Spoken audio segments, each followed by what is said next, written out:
Hare Krishna. Today we will speak about the qualities of a saintly person as described in the 11th canto of Srimad Bhagavatam. So Krishna is speaking to Uddhava, and there is a long section of the 11th canto called Uddhava Gita.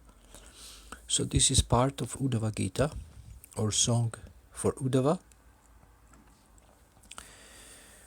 And this is verses 29 to 32 from the chapter 11 of the 11th canto of Srimad Bhagavatam. So Srimad Bhagavatam 11, 29 to 32. The Supreme Personality of Godhead said, O Uddhava, a saintly person is merciful and never injures others. Even if others are aggressive, he is tolerant and forgiving toward all living entities. His strength and meaning in life come from the truth itself. He is free from all envy and jealousy, and his mind is equal in material happiness and distress. Thus, he dedicates his time to work for the welfare of others, of all others. His intelligence is never bewildered by material desires, and he has controlled his senses. His behavior is always pleasing, never harsh, and always exemplary, and he is free from possessiveness. He never endeavors in ordinary worldly activities, and he strictly controls his eating. He therefore always remains peaceful and steady. A saintly person is thoughtful and accepts me as his only shelter. Such a person is very cautious in the execution of his duties and is never subject to superficial transformations, because he is steady and noble even in a distressing situation. He has conquered over the 6 material qualities, namely hunger, thirst, lamentation, illusion, old age, and death. He is free from all desire for prestige and offers honor to others. He is expert in reviving the Krishna consciousness of others and therefore never cheats anyone. Rather, he is a well-wishing friend to all, being most merciful. Such a saintly person must be considered the most learned of men. He perfectly understands that the ordinary religious duties prescribed by me in various Vedic scriptures possess favorable qualities that purify the performer, and he knows that neglect of such duties constitutes a discrepancy in one's life.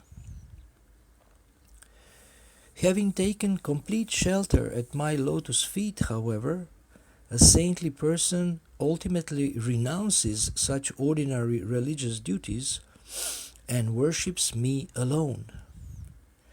He is thus considered to be the best among all living entities. And now there is a purport which is based on the commentaries of the Acharyas.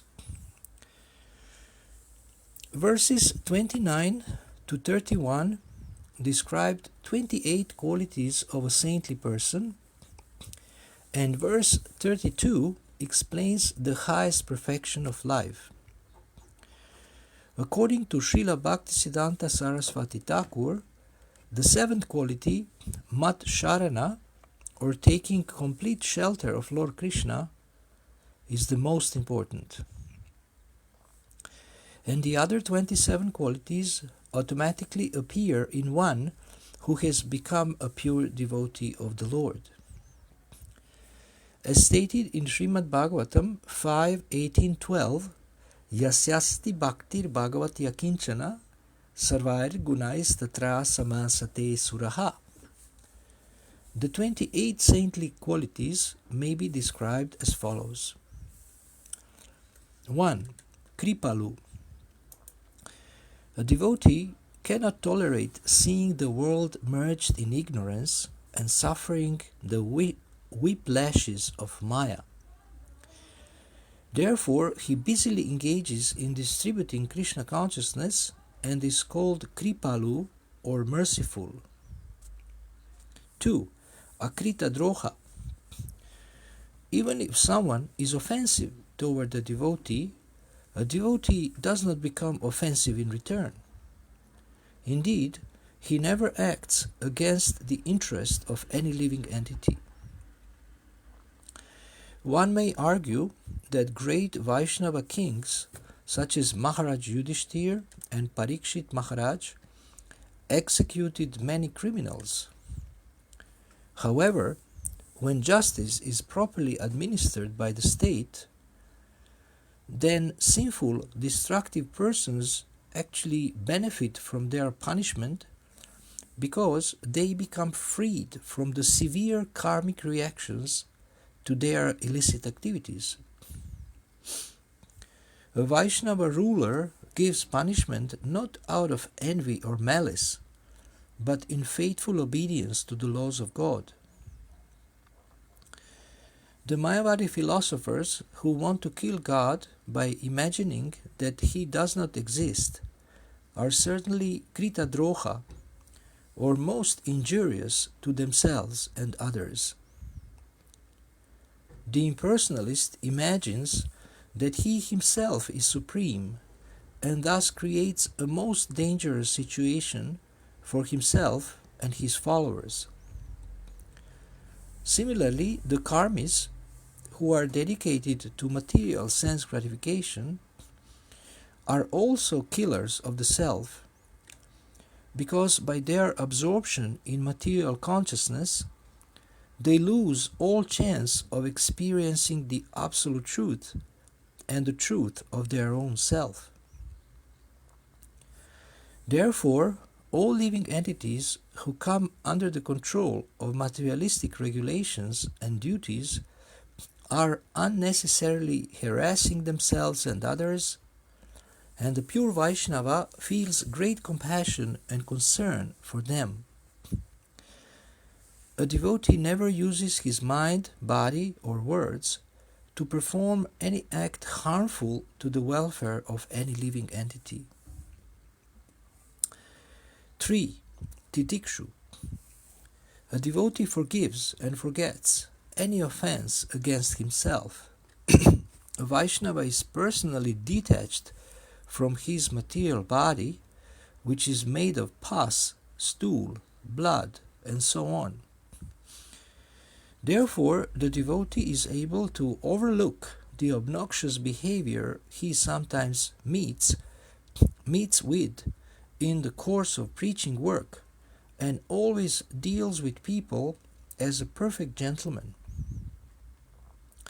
A Vaishnava loudly chants the holy name of the Lord and tolerates and forgives those fallen conditioned souls who are unable to reciprocate properly with the pure devotee. 4. Satyasara. A devotee always remembers that he is the eternal servant of the Supreme Personality of Godhead, who is omniscient, the reservoir of all pleasure, and the ultimate enjoyer of all activities. By avoiding activities outside devotional service, a devotee remains fixed in the truth, does not uselessly waste time, and thus becomes bold, powerful, and steady. 5. Anavadhyatma. A devotee knows that the material world is a temporary phantasmagoria, and therefore does not envy anyone in any material situation.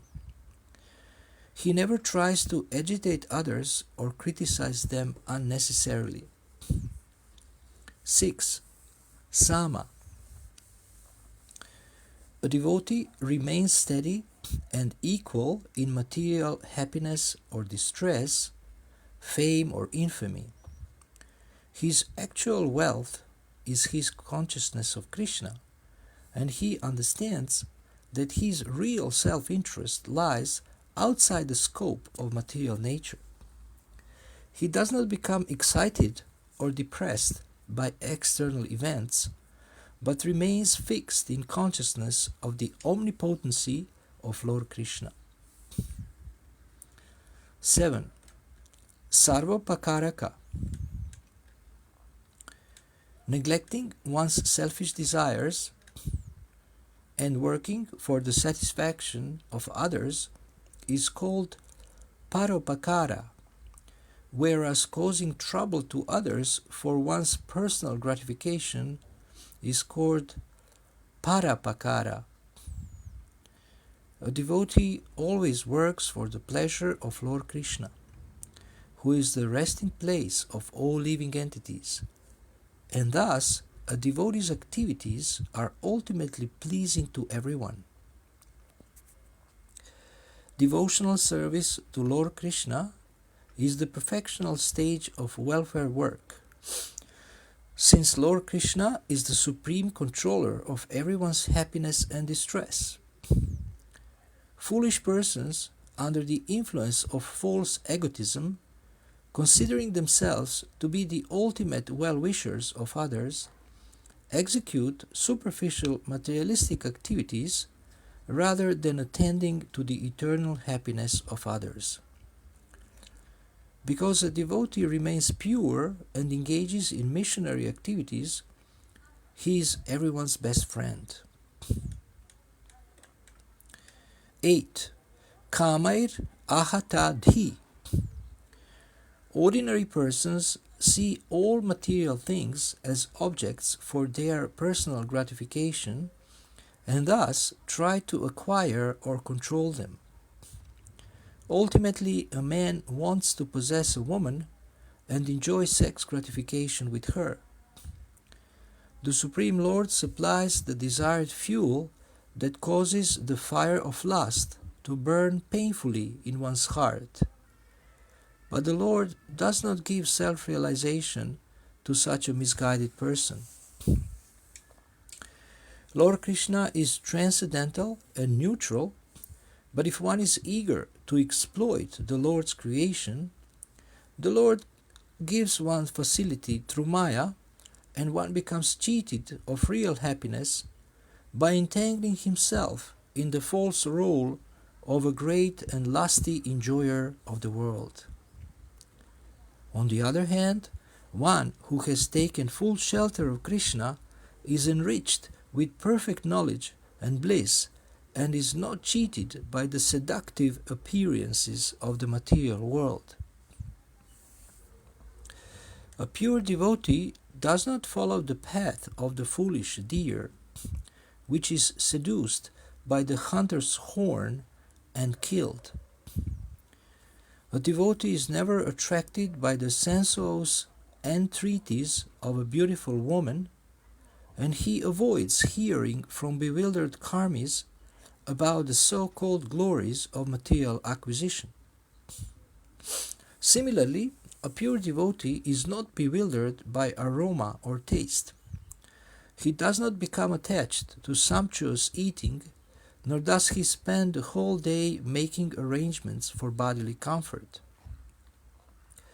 The only actual enjoyer of God's creation is the Lord Himself, and the living entities are secondary enjoyers who experience unlimited pleasure through the Lord's pleasure.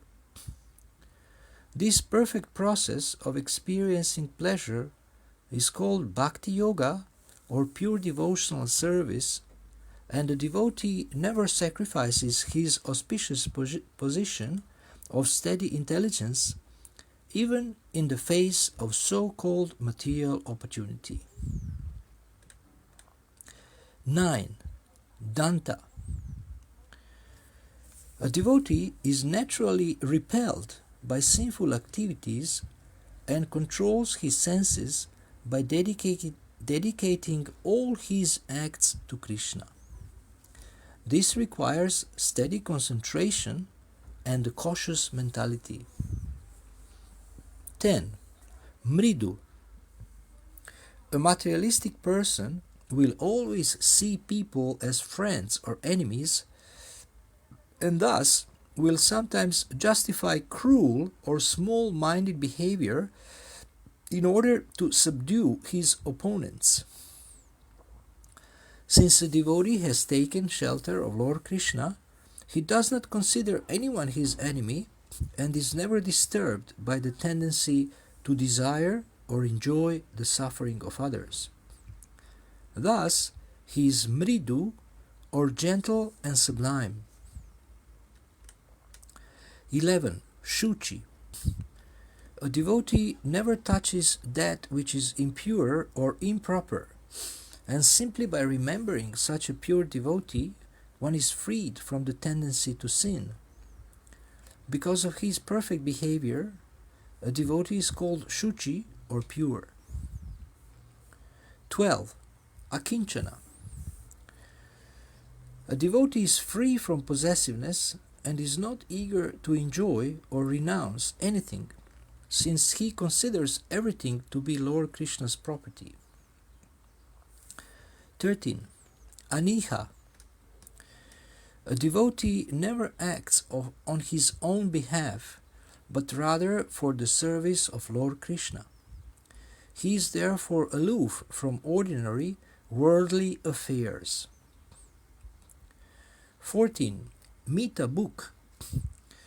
A devotee accepts material sense objects only as far as necessary, to keep himself healthy and fit in Lord Krishna's service.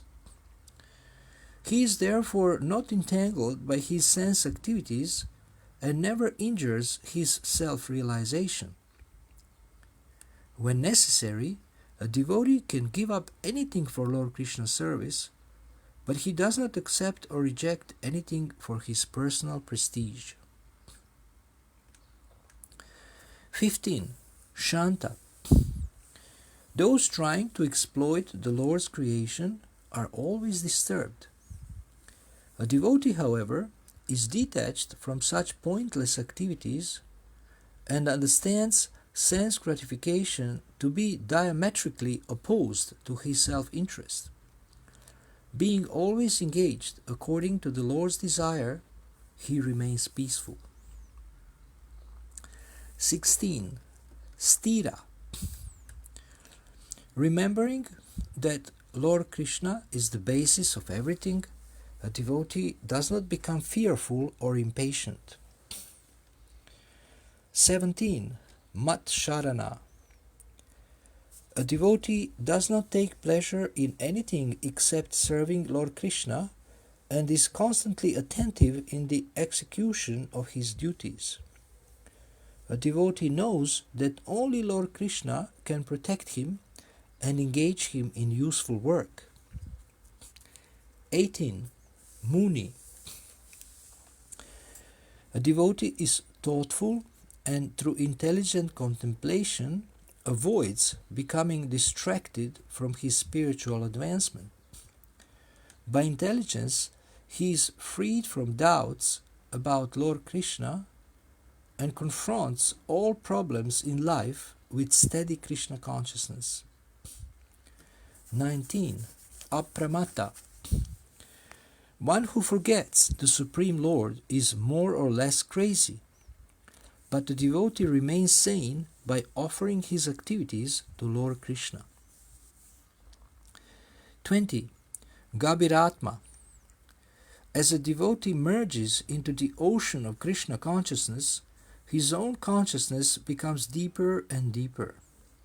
Ordinary, superficial persons hovering on the material platform cannot fathom the extent of a devotee's awareness.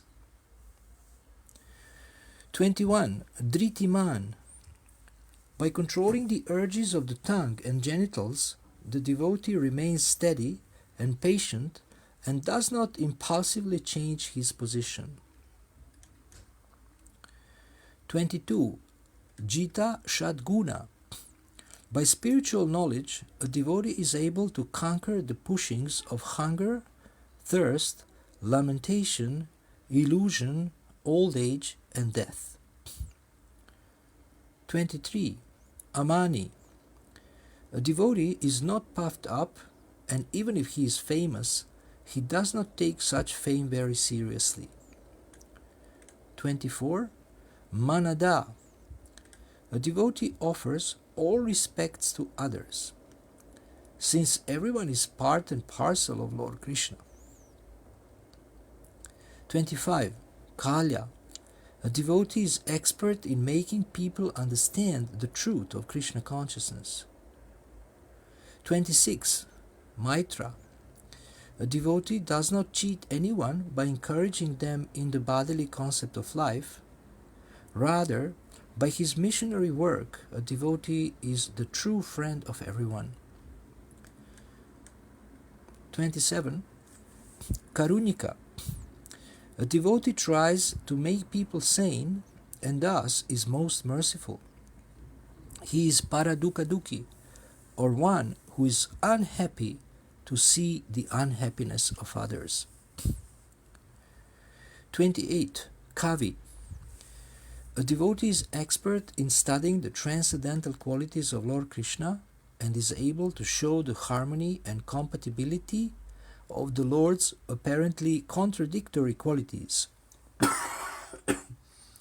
This is possible through expert knowledge of the absolute nature of the Lord. Lord Chaitanya is softer than a rose and harder than a thunderbolt. But these opposing qualities can easily be understood in terms of the Lord's transcendental nature and purpose. One who is always able to understand the truth of Krishna consciousness without opposition or confusion is called Kavi, or most learned. Now, this is the end of 28 qualities, and the purport continues. The position of those on the spiritual path can be understood in terms of their development of the qualities mentioned above. Ultimately, the most important quality is to take shelter of Lord Krishna, since the Lord can award all good qualities to his sincere devotee. In the lowest stage of devotional service, one acts with the desire to enjoy sense gratification, but at the same time tries to offer the fruits to the Lord. This stage is called Karma Mishra Bhakti. As one gradually purifies himself in devotional service, he becomes detached through knowledge and gains relief from anxiety. In this stage, he becomes attached to transcendental knowledge, and therefore this stage is called Jnana Mishra Bhakti, or devotional service to Lord Krishna with a desire to enjoy the fruits of transcendental knowledge. But because pure love for Krishna is actually the greatest happiness and the natural position of the living entity, a sincere devotee gradually overcomes his desire to enjoy sense gratification and knowledge and comes to the stage of pure devotional service, which is devoid of personal desire. Na karmani tyajed yogi karmabis tyajate hi saha. The yogi should not give up his work, but rather should cultivate detachment, by which his material activities will automatically vanish. In other words, one should continue to perform one's prescribed duties, even imperfectly. If one is sincere about advancing in Krishna consciousness, then by the strength of Bhakti Yoga, his activities will gradually be transformed into pure devotional service. There are innumerable examples of fruitive workers, mental speculators, and materialistic devotees who became perfect by the strength of devotional service. By rendering loving service to Krishna, one automatically experiences the greatest pleasure of life and is endowed with perfect knowledge. There is nothing lacking in the process of pure devotional service, and there is no need for any extraneous endeavor to acquire sense pleasure or philosophical satisfaction. One must be completely convinced that simply by serving Krishna, one will get all perfection in life. Even if one lacks some or all of the above-mentioned qualities, one should sincerely engage in Lord Krishna's service, and gradually one's character will become perfect.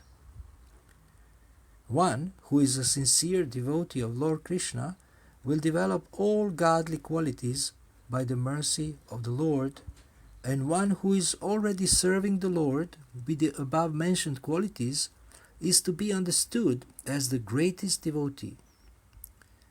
As indicated in verse 32, a pure devotee of the Lord is fully aware of the pious advantages of executing duties within the Varnashram system, and he is similarly aware of the harmful mistake of neglecting such duties. Still, having full faith in the Supreme Personality of Godhead, a devotee gives up all ordinary social and religious activities and engages fully in devotional service.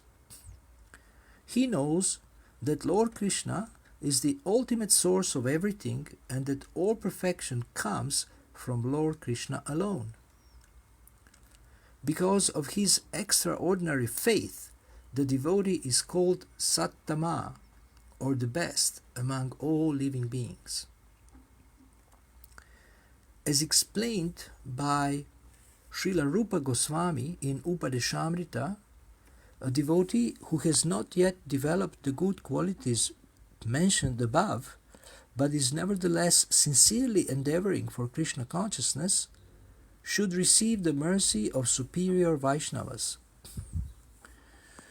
One should not necessarily accept intimate association with such an aspirant to pure devotional service, but one should be confident that by chanting the holy names of Krishna, such a person will eventually attain all perfection. One can imagine the beauty of a society filled with saintly persons as described in these verses. The wonderful Krishna consciousness qualities mentioned above are the basis of a peaceful and prosperous society, and if everyone takes to the loving service of Lord Krishna, then certainly the present atmosphere of fear, violence, lust, greed, and insanity can be replaced by a celestial situation in which all leaders and citizens will be happy. The essential points here are Mat Sharana, one should take full shelter of Lord Krishna, and Mam Bhajeta, one should worship the Lord through the authorized process. In this way, the entire world can become Sattama, or most perfect. So thank you very much for listening. I just want to mention again, this is Canto 11, Chapter 11, texts 29 to 32. So I hope this was interesting for you, and you can read it again in online or offline if you have 11 Canto, but it's easily available online. And so this verse describes, or these verses describe the qualities of a saintly person.